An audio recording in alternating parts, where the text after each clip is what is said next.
Зелка ова лето ќе нема најавуваат тажните земјоделци по големото невреме со град кое направи штети во посадените ниви. Како што истакнуваат тие за нашата телевизија, штетата е речиси 100%, па дури пристигне новото производство на тезгите на пазарите, ќе помине доста време. Еден од производителите истакна дека ова се случува бидејќи земјоделците станаа неверници, па ретко се придржуваат кон Божјите заповеди.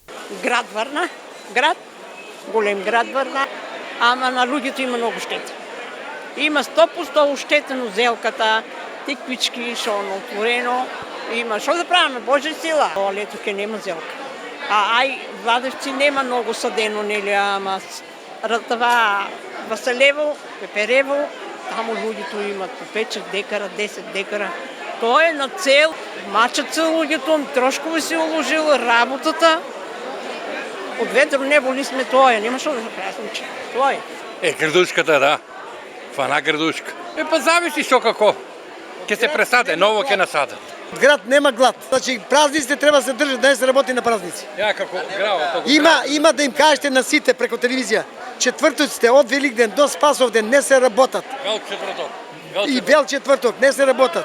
Ама народот ги работи и град кца.